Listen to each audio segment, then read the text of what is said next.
আজ যাব বিশাল মেগামার্ট। চলো দেখা যাক কীরকম কী কালেকশন আছে। প্রথমে গিয়ে ছেলে তো নামতে চাইছিল না, তারপর একটু ঘুরে দেখলো স্পেসটা অনেক বড়, তারপরে ও নামলো। যাই হোক, ফিমেল সেকশনটা প্রথমে দেখলাম। তো ফিমেল সেকশনে কালেকশানগুলো দেখছিলাম, হিউজ কালেকশন, কুর্তি, টপ, প্যালেজো সবই। আর রেঞ্জও মোটামুটি রিজনেবলই রয়েছে, সব রকমই রয়েছে রেঞ্জ, দেখতে পারো একবার গিয়ে। আর কিডস সেকশনে খেলনাপাতিরও ভীষণ স্টক রয়েছে। এই দেখো না, ছেলে এত বল পেয়ে কোনটা নেবে না বুঝতে পারছে না, ও নিজেই চুজ করছে। বল নিল, তারপরে ও চলে গেল হচ্ছে খেলনার সেকশনে।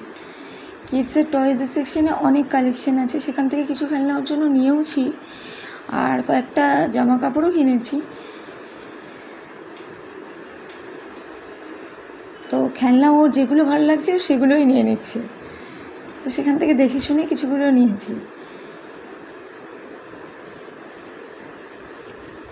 আসলে স্পেসটা তো অনেকটা বড়, ওখানে বেশ দৌড়াদৌড়ি খেলারও জায়গা রয়েছে অনেকটা, তাই জন্য ছেলে ওখানে বল খেলতেও শুরু করে দিয়েছে। দেখো, একটা করে বল নিয়ে আসছে আর ওখানে খেলছে। যাই হোক, ওভারঅল তো আমার বেশ ভালোই লাগলো। তোমরাও গিয়ে দেখতে পারো, আর কে কে গেছো জানিও কিন্তু কমেন্টে। আজ আসি, টাটা।